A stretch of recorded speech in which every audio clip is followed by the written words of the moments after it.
The world was plunged into shock on a fateful summer day when Michael Jackson, the king of pop, was rushed to the emergency room of Ronald Reagan UCLA Medical Center. The events leading up to this moment were chaotic and filled with confusion, fear, and a sense of impending doom. At 1:14 p.m., the gurney carrying Jackson's lifeless body was wheeled into the ER, marking the beginning of a desperate and ultimately futile attempt to save the life of one of the most iconic figures in music history. Jackson's final moments at his Carolwood home were marked by a series of alarming and surreal events. At 1:07 p.m., paramedics began to carefully transport him out of the room where he had been found unconscious. Dr. Conrad Murray, Jackson's personal physician, remained behind, telling the paramedics he would join them shortly.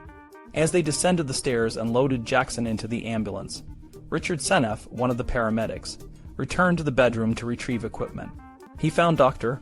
Murray standing next to the nightstand, holding a plastic trash bag and picking up items, a scene that would later be scrutinized in the media and in court.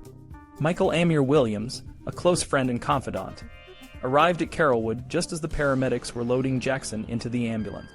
He described Dr. Murray as looking frantic, a stark contrast to the calm demeanor he had maintained earlier. Meanwhile, Alberto Alvarez, Jackson's assistant, was trying to distract Jackson's children, Prince, Paris, and Blanket, to shield them from the horrifying sight of their father being taken away. The ambulance's departure from Carolwood was anything but hurried. Instead of using the driveway to make a quick exit, the ambulance reversed out slowly, drawing the attention of onlookers and the growing crowd of paparazzi.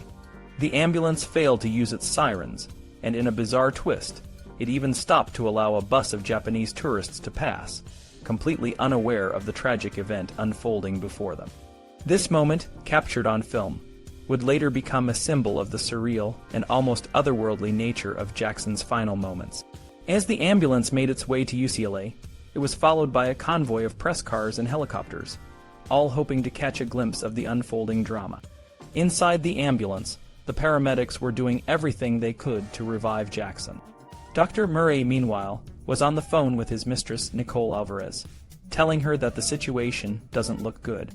When the ambulance arrived at UCLA, Dr. Murray asked the paramedics to cover Jackson's face with a towel to avoid his being recognized.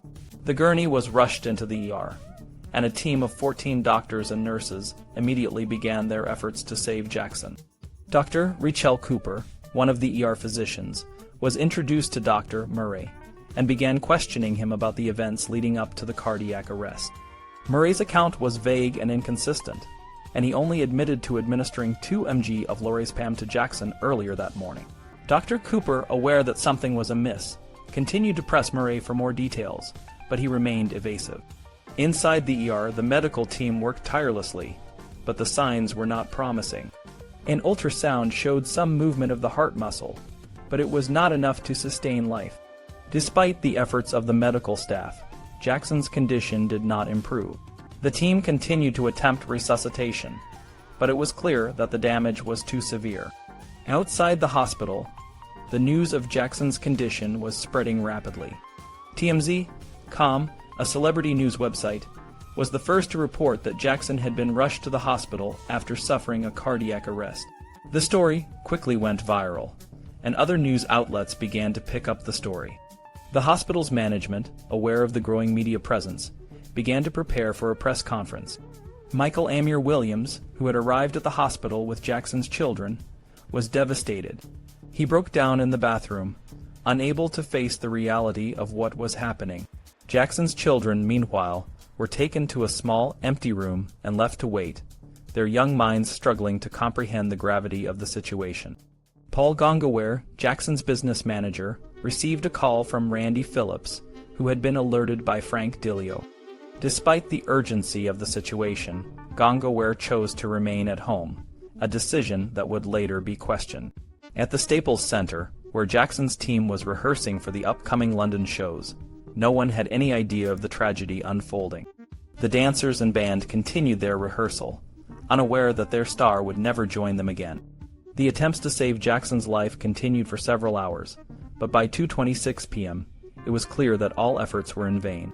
Dr. Cooper and the medical team made the difficult decision to stop resuscitation. Michael Jackson was pronounced dead at 2:26 p.m., just 83 minutes after Dr. Murray had first called for help.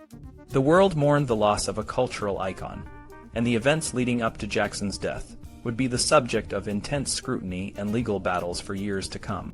Dr. Murray's actions and the circumstances surrounding Jackson's final moments raised numerous questions about the care he had received and the role of those around him in the tragedy. In the end, Michael Jackson's legacy as a musician, dancer, and performer endures, a reminder of the profound impact he had on the world of music and entertainment. His death, however, serves as a somber reminder of the fragility of life and the consequences of the choices we make.